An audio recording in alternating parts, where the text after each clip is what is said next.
It's part 2 of Metallica's Beginner's Guide, and after looking at their early years, it's now time to move past that. One of the founding fathers of thrash metal, this quartet have been going strong for over 40 years. With their 11th studio album, 72 Seasons, being recently released, it can be a bit daunting trying to find the right entry point into this historic band's discography. We usually only do 5 songs for each band, but with these titans, we're making the stretch to 10. And so here is part 2 for you. This is our Beginner's Guide for Metallica, the Black Album, and beyond. Track 1, Enter Sandman.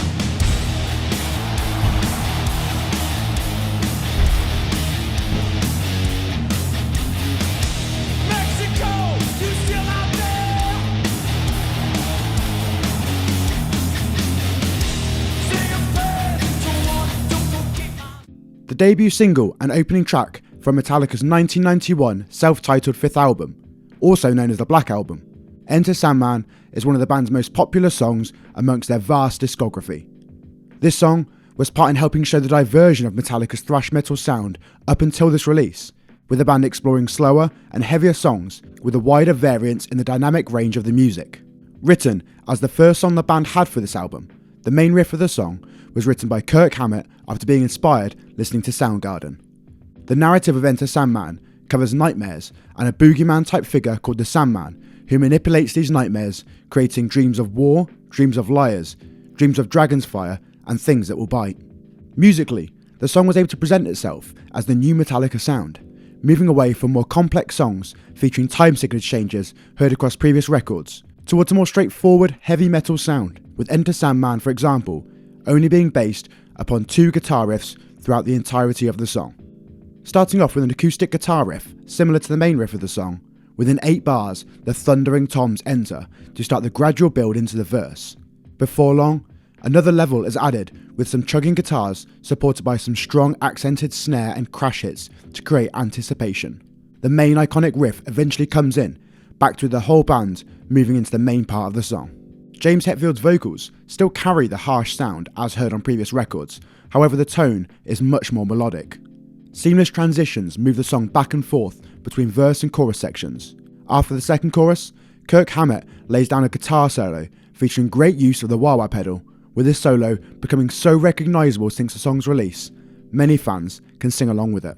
A brief musical interlude brings back instrumentals similar to the intro, all creating tension, before a massive release into the big final chorus and some outro riffage. Enter Sandman has gained significant radio play and use in pop culture, with many features during various sporting events since its release.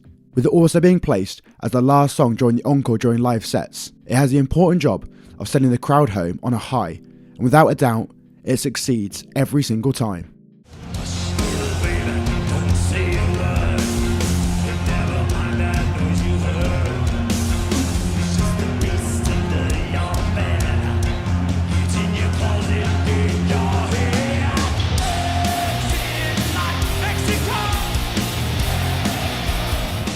Track 2, Nothing Else Matters.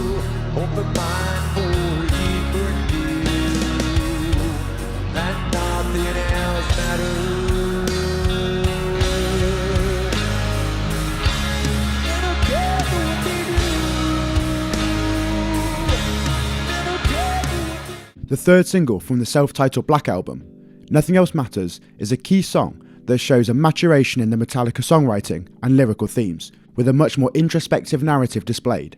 Nothing Else Matters provided a base on which Metallica would be able to branch outside of just the metal landscape, opening up the option for a wider audience who listen to other genres of music to be introduced to the band.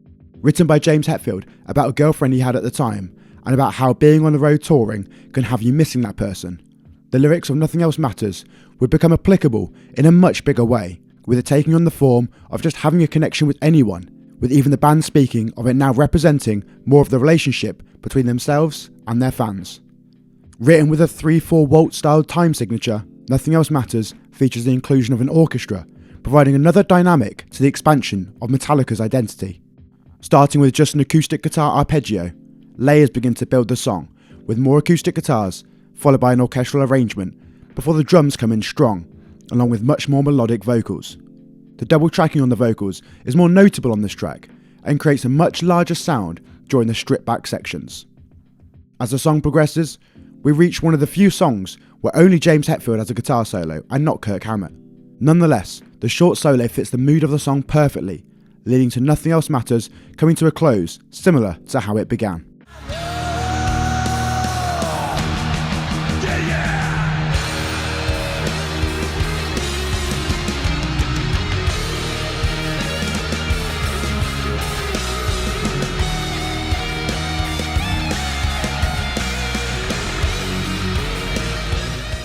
Track 3, Saint Anger.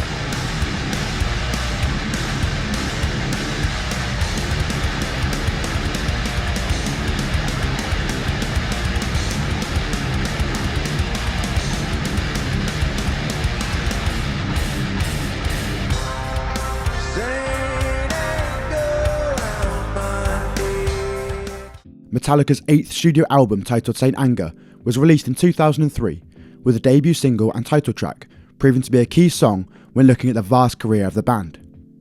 Although this album and era is divisive amongst the Metallica fanbase, this song was able to win the Grammy Award for Best Metal Performance in 2004, proving its value and importance in the band's discography.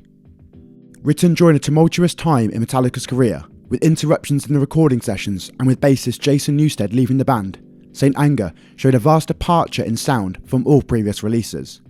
No guitar solos featured on the album, with the recordings having very little production, with a much rawer garage band sound being featured. This has led to the album causing much debate amongst the fanbase. Despite this, the title track of the album has had great success and notoriety with its differing sound. Lyrically, Saint Anger strongly references getting a deep seething anger out of your system and breaking free from being trapped in that mindset, with lines such as, "I need a light to let myself go free, fuck it all and no fucking regrets," and "I'm madly in anger with you and I need to set my anger free." Reading these lyrics, it is extremely direct and to the point, and with some of the lyrics throughout Saint Anger referencing previous songs in the band's history. Starting with just a palm muted guitar riff, after a brief pause, the floor tom provides a pounding pulse. Before long, a few snare hits with that very distinct sound with the snares turned off join in, leading to a big wall of sound and with all instruments kicking into gear. After this, a small section of speed metal comes out of nowhere with lightning quick double bass hits moving to a jarring transition with a slightly more stripped back verse section at a much reduced tempo. The progression from verse to chorus is slightly more appropriate, but it still doesn't flow as naturally, with another speed metal section soon entering again. These fast changes in sound, tone, dynamic range and tempo cause a great feeling of chaos, only somewhat controlled. This cycle continues throughout the rest of Saint Anger, making it somewhat feeling at times like there is no clear structure. The key anchor points throughout this song are the vocal lines, which bring familiarity during times of uncertainty, ensuring that listeners are able to stay buckled in for the experimental ride during the rest of the album.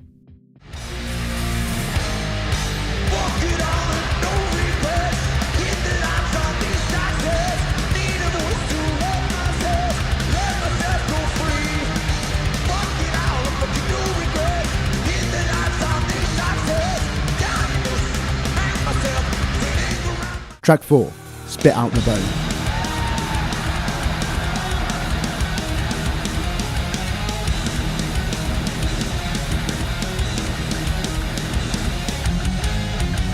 Coming to me, if you will feel perfection.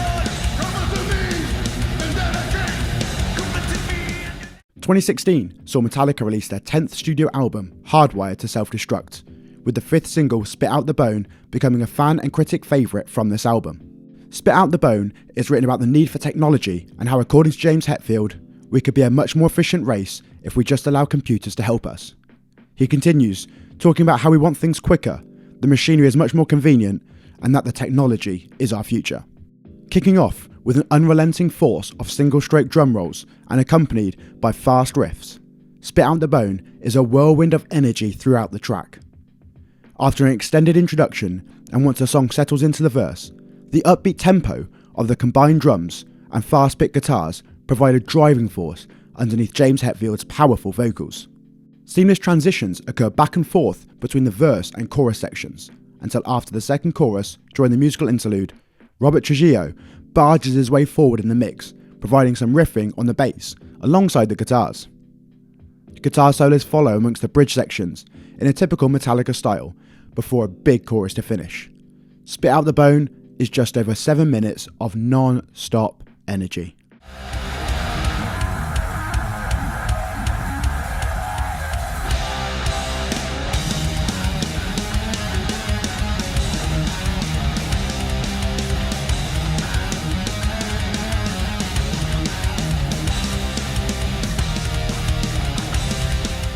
Track 5, Lux Eterna.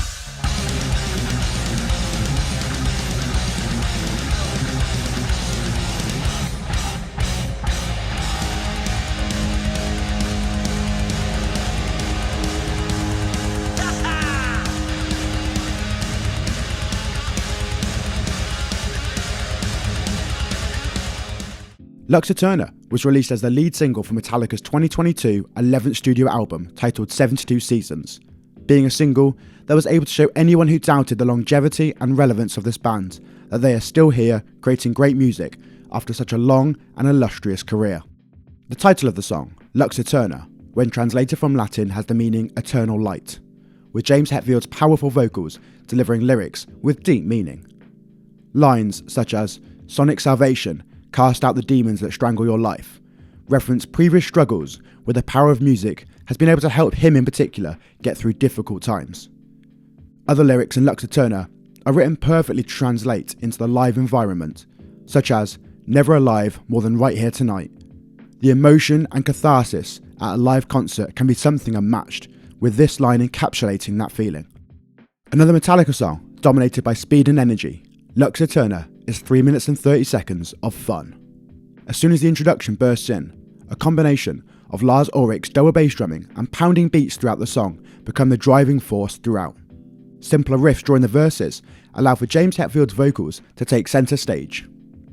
The main riff of the song has an incredibly catchy hook that will stay in the mind of listeners, weaving its way in and out of the track. A great tasteful solo by Kirk Hammett is a reminder to modern day metal bands that guitar solos do still exist in an era where it can be rarer to hear them. A big song to announce that Metallica are still players in modern day metal, Lux Eterna is a perfect display and entry point to a younger demographic of metal fans being introduced to this iconic band.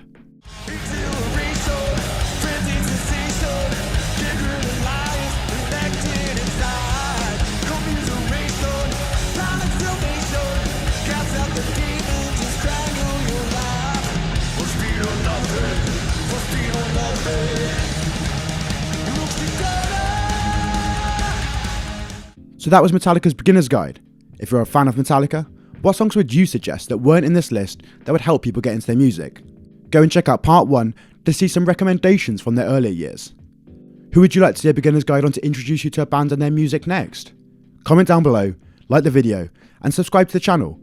We have a monthly podcast, gig vlogs, and various other content surrounding the genres of metal and alternative music, so be sure to check it all out.